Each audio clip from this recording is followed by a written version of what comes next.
Hello, everyone, and welcome to our Supply Chain Thought Leadership series.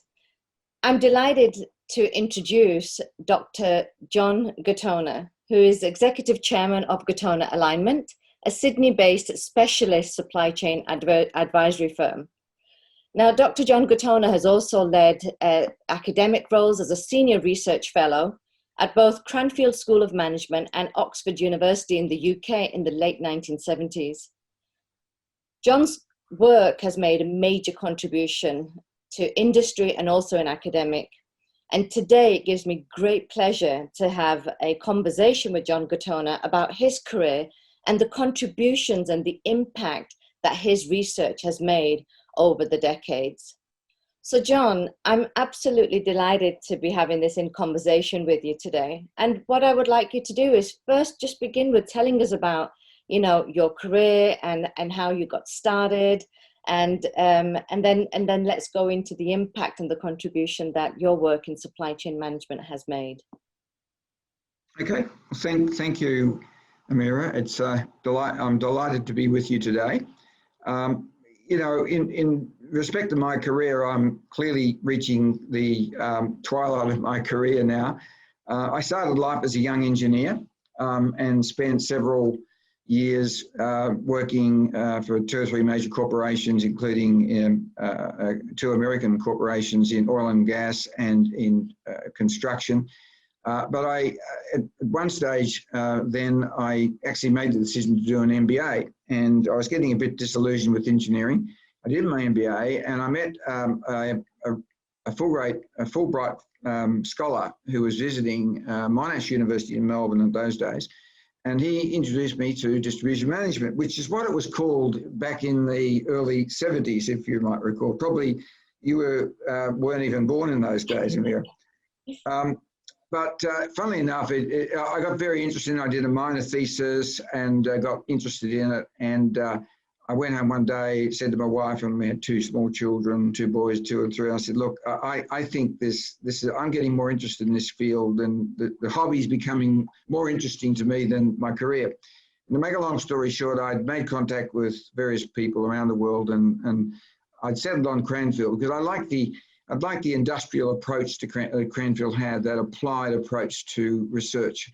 And I'd met Gordon Wills, and I'd been in touch with Martin Christopher and David Walters, and they had quite a big team in those days because they'd all moved down from Bradford, if you recall, to really establish a new management school there.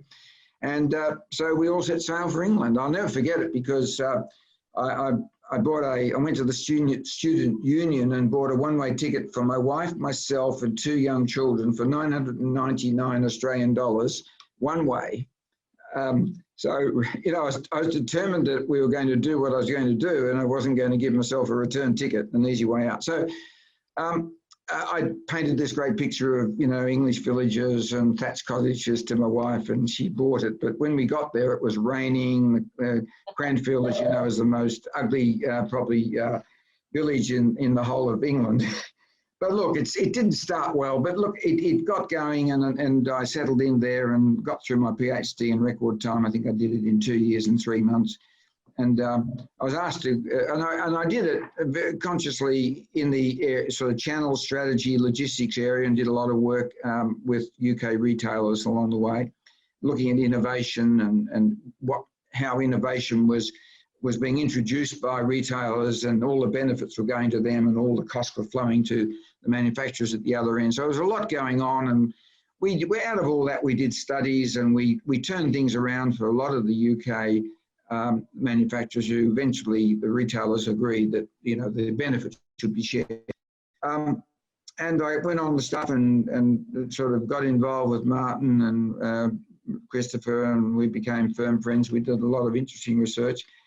And coincidentally, I was asked to go to Oxford as well. But after 5 years in England, I just couldn't cope with another English winter, as you'd appreciate, being Australian. So even though we came from Melbourne, we went back to Sydney, and the only way I could get back was an academic role. So I went to University of New South Wales for a couple of years, teaching marketing and supply chain and so on. But Australian universities are even less impressive than you would understand. There's nothing quite like Cranfield here, and once you been in that sort of world and you come from industry and you go into academia, it's hard to go back into purer than purer Oxford, Cambridge, which is our universities over here. So to make a long story short, I took a short spell as a professor at Macquarie because Woolworths, the Australian Woolworths, had funded a chair, and I did that for a couple of years. But then eventually I decided I'd have to stop moonlighting, and so I established my own business. And in Australia, that time in the early 80s and right through the 80s, life was still pretty good, and people weren't that, interested in logistics. So I got heavily into marketing. And that was really a blessing in disguise, because it along the way in my business, I met some people. A colleague joined me from South Africa who just finished a PhD, and he'd been studying the alignment between culture and strategy. And we formed a business. And really, that's where the beginnings of this idea of alignment came from. It originally called it strategic alignment, but we ultimately called it dynamic alignment, because everything's moving and you have to cope with that. And so we published our first paper, I think, at the I think it was Strategic Management Society in about 1989 on that. And we've gone on from there. We virtually had to write the books on dynamic alignment. And it's really the main thing I'd like to sort of focus on today, because even though in those days, in 89 through into the 90s, it was a concept, we were having to work with companies who were prepared to be our laboratories, and try to understand, how do you get alignment? Because it was a business concept, and the concept basically said, look, if you want to do well in any sort of business, and even a not-for-profit, you have to line up four things. You have to understand your marketplace. Secondly, you have to then, put forward value propositions to satisfy that marketplace. And that's, we all know that. But then it went further than that, because I had a colleague who had a PhD in culture. We then looked below the surface and we said, yes, but what you've also got to do is look inside the organisation, and you've got to develop subcultures that will drive those strategies into that marketplace. Otherwise, you get a huge misalignment in the implementation stage. And of course, to have all that happening, you need a leadership, which is got a range of mindsets that can take ownership and develop that. So it was a fascinating thing. And then what we did from there over 10 years, we just kept working with all sorts of companies around the world, all over the world in different industries. And every time we worked, we were basically looking and starting with the marketplace. And we really picked up on what marketing people have been saying, and never told us in supply chain, of course, about behavioural segmentation. And what we realised was that what we had to do in supply chain is get away from what we've been doing for the last 40 years, which is to go for a one-size-fits-all sort of design. And what we had to do is to say, that can't work, because, and we know it can't work because, as the internet came along and customers embraced social media, we started to realise that actually there were different sorts of customers out there who were buying in different ways, and yet our supply chains were static and we were trying to design a one-size-fits-all. So the big question, the big research question that took us 10 years to solve was, if one-size-fits-all is flawed, how many supply chains or pathways through the business do you need to get about an 80% fit to the marketplace? Because 80% is about as good as you're going to get. If you stick to the one-size-fits-all, you might be lucky to, if you've got an ERP system in that's constraining you, you may be lucky to have 20%, right? And of course, the rest of the life is about crises and exceptions. And so we actually found it. We found that there were 16 behavioural archetypes, which fitted nicely with all the work done by the Myers-Briggs sisters and Carl Jung. And I became an expert on culture, which, to go from an engineer to understanding culture, it was a bit like going from the sublime to the ridiculous. But I had to, because, and it's fascinating, because if you still look around the world and you look at MBA programs, and I teach on various ones, these programs still don't really get the point that you've got to shape the organizational design inside the business and the subcultures to get an efficient delivery of those strategies that you write down on paper. And we found from our research that around 40 to 60% of the things that we wrote in our business plans never got delivered. And it wasn't because of any competitive issue. It was because the internal resistance to change inside our business, we had a misalignment between the people and what their mindset and what they were prepared to do and what we were asking them to do. So life went on, and I then, to finish this story off, I was approached by Anderson Consulting in 1995, and they made me an offer I couldn't refuse, which was to buy my whole business and take my whole team over and virtually set up Anderson's supply chain practice in Asia Pacific, which is what I did. And that, of course, morphed into Accenture, and I was, with Accenture when we IPO'd, so I was very lucky to be there. And then I retired, I think it was 2003 or 4, had a few years of rest because I was exhausted from that, but then felt that I really needed to get back into supply chain. And that's why I chose to not just go into general consulting, but to look for companies that were prepared to, help us continue to work on this alignment idea. And that's what I've been doing. And about every 3 or 4 years, we write a book and try and get it out there and disseminate the knowledge. And that's been very gratifying, to tell you the truth. So I suppose if you wanted to sort of summarize all this, what I think I've understood now is that supply chains actually are not just technological or big assets. They're actually systems they're socio-technical systems, if you like, that are largely driven by people. People on the outside called customers, and people at the other end called suppliers, and people in the middle called employees. And yes, technology is a fantastic enabler, and we're going to talk about that. But AI still hasn't got to the point where it's making all the decisions yet. It's throwing up some very interesting scenarios for us.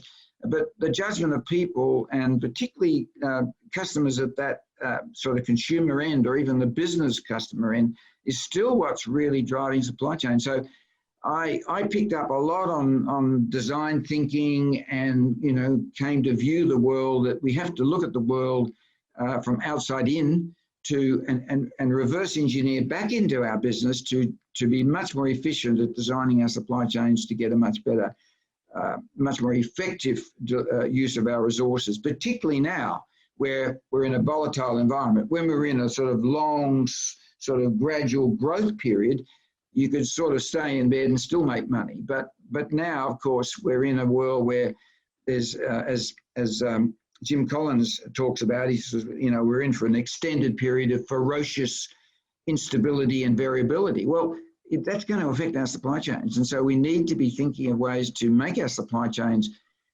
agile without being going beyond the limits of being cost effective. And so that's what I've really been working on. And John, your work in this area of dynamic alignment has had massive impact to industry. And as you were rightly saying, we're going through this ferocious time right now, and some have said, it's adapt or die.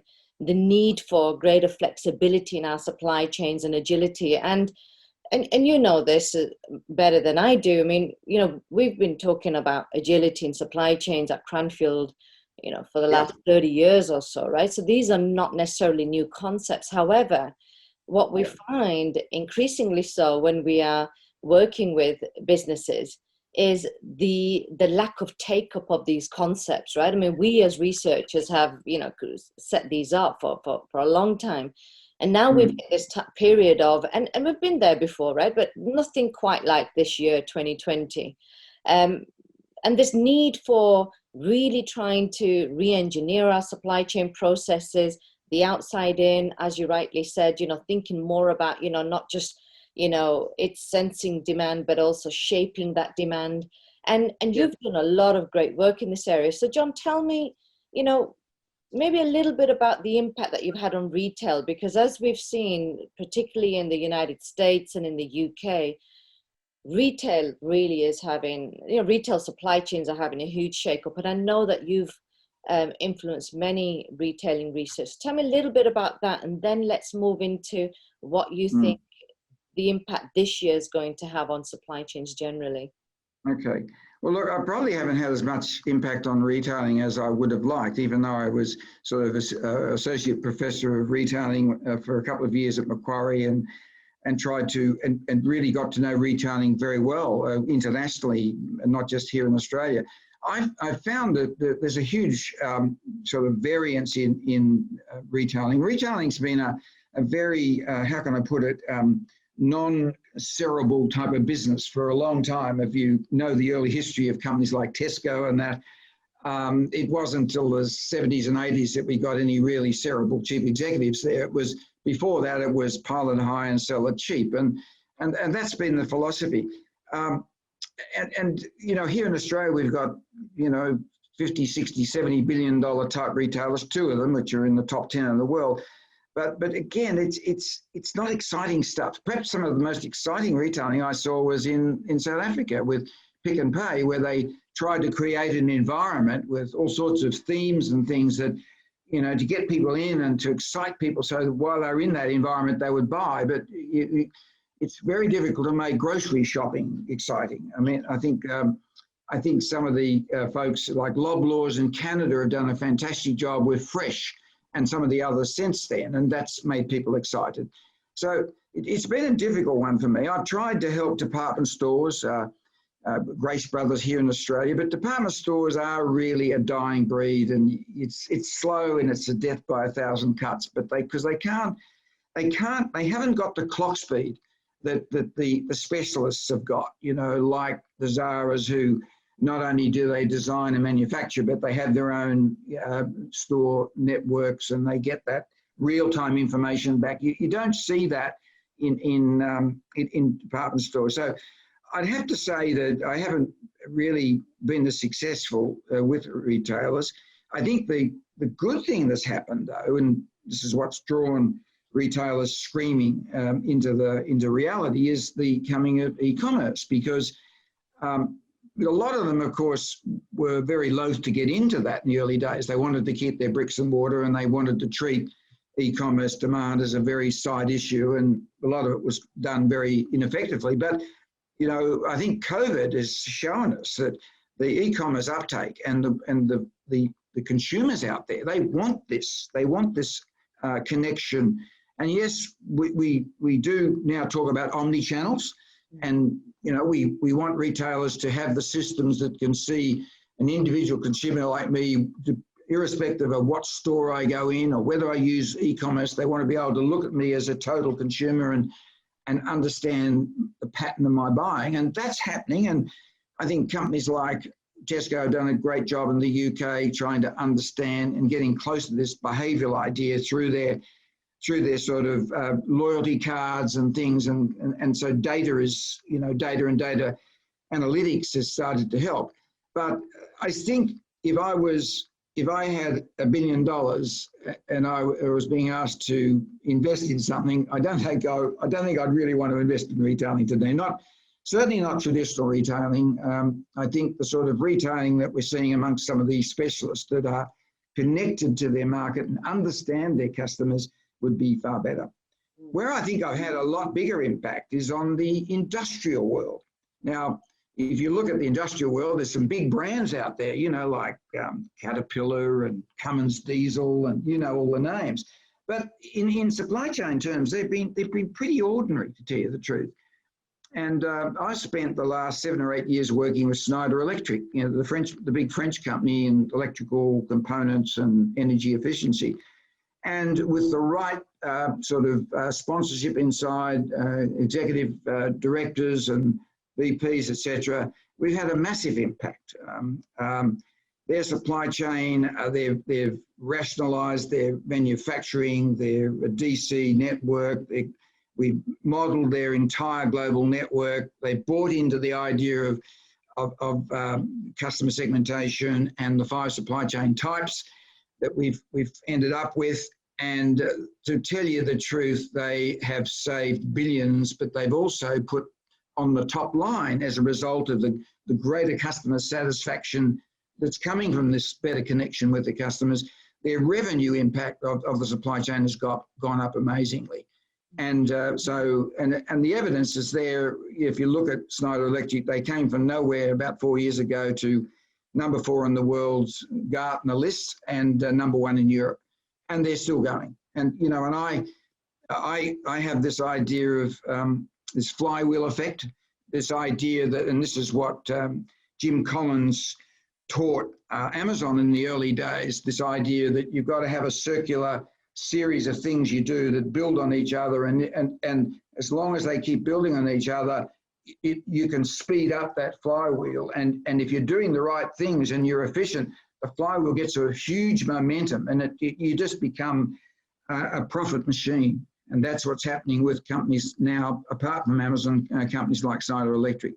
But the retailers, I think, have still got a lot to do. And, you know, it's disappointing because they are in touch with consumers. They've got that basic information, but they're not doing enough reverse engineering back and using that customer base as their frame of reference to design their supply chains as well. Walmart's doing a good job, but again, they're huge and they can get away with it. Well, looking at, you know, almost Schneider as a best practice case study, and, you know, I guess just looking at the prospects for the future, if we could, John, you know, looking at the crystal ball, so to speak, you know, we are within this sort of digital era, and we know that the technologies that are characteristic of Industry 4.0 will certainly aid the speed of supply chains that are so necessary in a time-sensitive world where we have consumers who want instant gratification, but also, you know, a generation of consumers that is a lot more aware of sustainability issues, of climate change and social equity and so on. So, you know, in some ways we can say, John, you know, the kind of era of supply chain that you came through and then later I came through is significantly changing as we start to look at this. We don't even have to look at the crystal ball. We can kind of see these trends. So just to find, you know, I guess, just finally, some of the, I guess, where do you see supply chain significantly shifting, and what are going to be the challenges that supply chain professionals need to consider? Well, you know, you put your finger on it.